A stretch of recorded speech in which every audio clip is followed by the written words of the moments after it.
दोस्तों जहां से वीडियो खत्म किया था वहीं से फिर से हाजिर हैं। तो कैसे हैं आप सब? आशा करती हूँ बहुत बहुत अच्छे होंगे। तो स्वागत है आप सभी का एक और न्यू वीडियो के साथ में। तो गाइज मैं हूँ रीता, आप सभी का वेलकम करती हूँ आपके अपने चैनल में। और सभी लोग मजे में होंगे, स्वस्थ होंगे, मस्त होंगे। तो गाइज बस यहाँ पर आटा लगा के रख दिया हमने। कटहल हमारा पक रहा है और कटहल आज ग्रेवी वाला बनाया, आप लोगों को बता ही चुकी हूँ पिछली वीडियो में। तो बस यहाँ पर बन चुका है, यानी उतारना बाकी है। तो यहाँ पर हल्की ही ग्रेवी रखूंगी, थोड़ी सी बस, उसमें जो है रोटी हमारी भीग जाए थोड़ी थोड़ी, बस इतना ही रखूंगी। जब तक हमारा उधर खाना बनेगा 10-15 दिन में, तब तक यहाँ पर हमारा किचन पूरा हो जाएगा, यानी बनकर कंप्लीट हो जाएगा। और ये तुलसी आप देख रहे हैं यहाँ पर, इसको मैं पीछे लगाऊंगी किचन के पीछे। तो यहाँ पर एक चुकंदर रखा था, सब्जी हमने उतार ली है और अच्छी बनी है। उम्मीद है कि बहुत अच्छी सब्जी बनी है। वैसे कढ़ाई में बनाती हूँ तो काली पड़ जाती, खाने में टेस्ट वैसा ही रहता है लेकिन देखने में अच्छा नहीं लगता है। जैसे कोई ऐसा लगता है कि बहुत बहुत काली सब्जी बनती है तो देखने में अच्छा नहीं लगता है कटहल की सब्जी को। तो यहाँ पर चुकंदर रखा था, चुकंदर मैंने काट लिया, वो भी हाथ से भग रहा है, कह रहा है मैं आप किसी के मुंह में नहीं जाऊंगा। तो यहाँ पर बस एक प्याज की गांठ काट ली है और 3 चुकंदर लाए थे, 2 बन गए थे, एक रखा था, उसका सलाद बना लिया आज। तो चलिए गाइज बस रोटियां स्टार्ट करते हैं सेकना। आ जाइए आप लोग भी पानी वाली रोटी खाने के लिए। काफ़ी दिन बाद बना रही हूँ, जो आप लोगों ने पिछली वीडियो देखी होगी सरसों की भुंजिया पे पानी वाली रोटी बनाई थी, जब से आज बना रही हूँ। तो बस यहाँ पर हमने आटा लगा के रख दिया था। काफ़ी चिकना आटा लगाना पड़ता है इसका, काफ़ी देर जो है मेहनत से उसको रगड़ रगड़ कर मारना पड़ता है। सबसे पहले इस बात का जरूर ध्यान रखिएगा, रोटी आपकी जब ही मस्त और परफेक्ट बनेगी, फूलेगी, जब आपका आटा अच्छा होगा। एकदम सॉफ्ट आटा लग गया है, यहाँ पर फूल भी चुका है, कब का जो है रखा है आटा लगा, तब तक जो है हमारा कटहल पक रहा था धीरे धीरे। बस यहाँ पर फटाफट से रोटियाँ बना लेती हूँ। और 10 बज रहे हैं, भूख बहुत ज़ोरों से लगी है। तो देख सकते हैं रोटियां बहुत ही अच्छी बनती हैं। जब आटा अच्छे से लग जाता है रोटियां भी बहुत अच्छी पकती हैं, बनती हैं। और सारी रोटियां जो है अच्छे से फूल जाएंगी, मुझे उम्मीद है कि फूल जाएंगी, क्योंकि आटा ही इतना अच्छा लगा है। तो बस यहाँ पर पहले ज़माने में जैसे रोटियां बनती थी इतनी बड़ी बड़ी, वैसी ही रोटी बना रही हूँ बिल्कुल। सासू माँ हमारी इतनी बड़ी बड़ी बनाती, लेकिन इससे मोटी काफ़ी बनाती थी। मैं पतली बना रही हूँ, बेशक उतनी ही बड़ी है, लेकिन उनकी रोटी जो है बहुत मोटी होया हुआ करती थी। तो बस यहाँ पर थोड़ी सी मेरी जुबान भी लग जाती, गाइज आप लोगों से माफ़ी चाहती हूँ।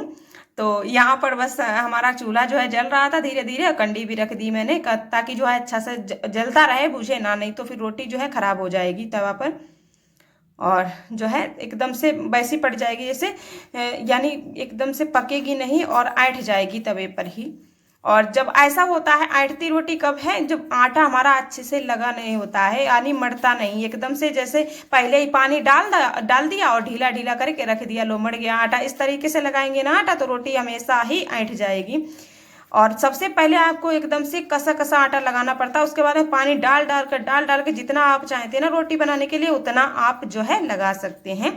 तभी आपका जो है आटा अच्छे से फूलता भी रहता है, पानी डाल कर लगा तो फिर और अच्छे से मड़ भी जाता है। तो यहाँ पर बस हमारी एक रोटी पक चुकी है, तो वहाँ पर दूसरी डाल देंगे। तो देख सकते हैं, जब मेरी न्यू शादी हुई थी तो मैं शादी करके यहाँ पर आई थी अपने ससुराल में। तो यहाँ पर सभी ने कहा पता नहीं कुछ बना था, आज मोटी रोटी सेकी जाए पानी वाली। तो मैं बहुत छोटी छोटी रोटी बना रही थी, तो मेरे ससुर जी हंसने लगे देख के, ऐसे रोटी बनती है।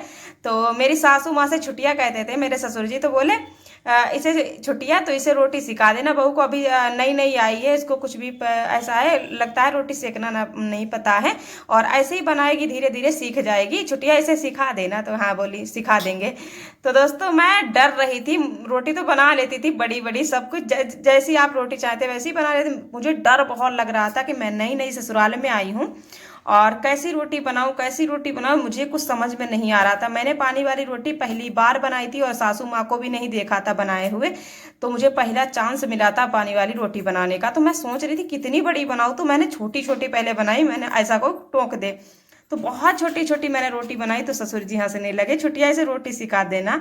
तो फिर ऐसा ही होता है जब नई नई लड़कियों की शादी होती है ना, ससुराल में सोचती है कैसे बनाए, तो बहुत डर लगता है कहीं कोई टोक ना दे।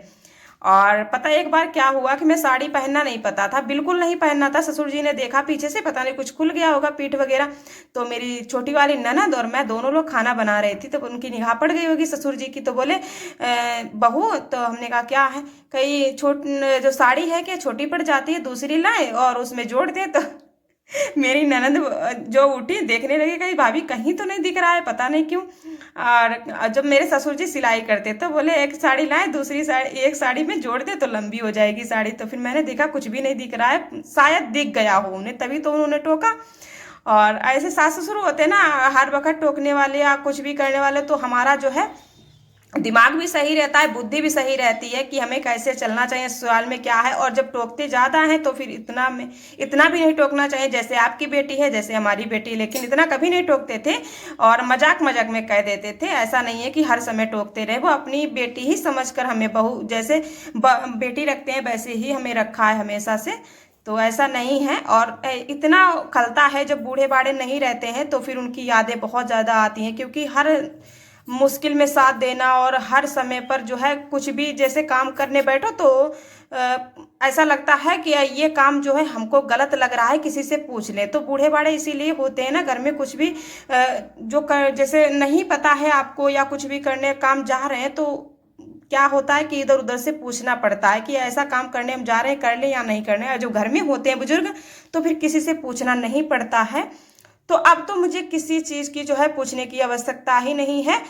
ससुर जी मेरे जो भी है कैलेंडर वगैरह देखते रहते, तो उससे मैंने सीख लिया है सारा कुछ, मुंडन मर्चने जैसे जो भी घर में जितने भी संस्कार होते हैं, कुछ भी होता है, सब कुछ मुझे अब पता हो गया है।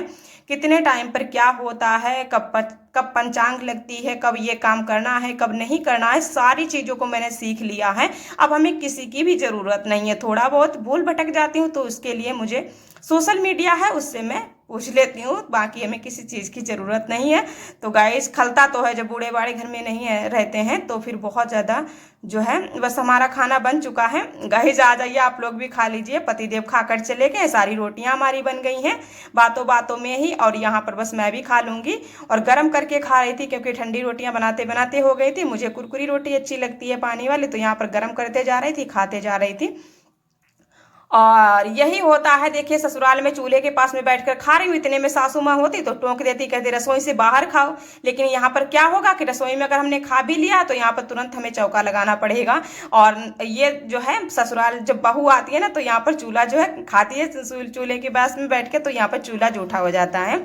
तो यहाँ पर चूल्हे में क्या होता है कि जब चौका लग जाता है तो पवित्र हो जाता है। यही तो भूल होती है बूढ़े वालों की, जैसे अपनी बेटी खा ले तो उसमें कुछ भी नहीं अपवित्र होता है, जब बहू खा ले तो अपवित्र हो जाता है। तो यही होता है भेदभाव। तो गाइस बस कुछ लोग करते हैं, कुछ लोग नहीं करते हैं। यहाँ पर मिट्टी बहुत अच्छी निकल रही थी तो मिट्टी निकाल निकाल के खा रही थी। मेरा बहुत ज़्यादा मिट्टी पर इसमें मन लगता रहता है, तो मिट्टी काफ़ी अच्छी लगती है चूल्हे की। और मैं छुटा छुटा के, इसको ऊपर की पपड़ी थी वो छुटा छुटा के खा रही थी।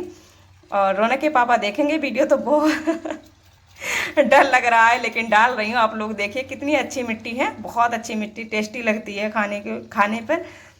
और ये मिट्टी लाजवाब है क्योंकि इतनी चिकनी मिट्टी आप लोगों ने देखा ही है, बहुत ही टेस्टी लगती है। और जब भी चौका लगाने बैठो तो मिट्टी खाने का मन करता है। तो बस यहाँ पर फटाफट से चौका लगा देते हैं क्योंकि अपवित्र हो गया है चूल्हा, तो इसको पवित्र करना है। तो यहाँ पर चूल्हे के पास में बैठ के खा लिया। यही सारी चीज़ों को जो है ध्यान में रखते हुए आपको, जो भी लड़कियाँ हैं, बस इतना ध्यान रखना है कि ससुराल में कैसे क्या करना होता है। अभी तो कुछ बातें अभी बाकी हैं। तो चलिए गाइज, अगर वीडियो थोड़ा सा भी अच्छा लगे तो आप लोग लाइक और चैनल सब्सक्राइब कर लेना। फिर मिलते हैं एक नेक्स्ट ब्लॉग में। और देख सकते हैं चौका हम लगा देंगे चूल्हे में, और बाकी का चौका आपको अगली वीडियो में देखने को मिलेगा। और अगर पूरे में लगाएंगे तो वीडियो ज़्यादा लंबा हो जाएगा इस वजह से, और चूल्हे में ही लगाकर छोड़ देंगे। चलिए गाइज, बाय बाय।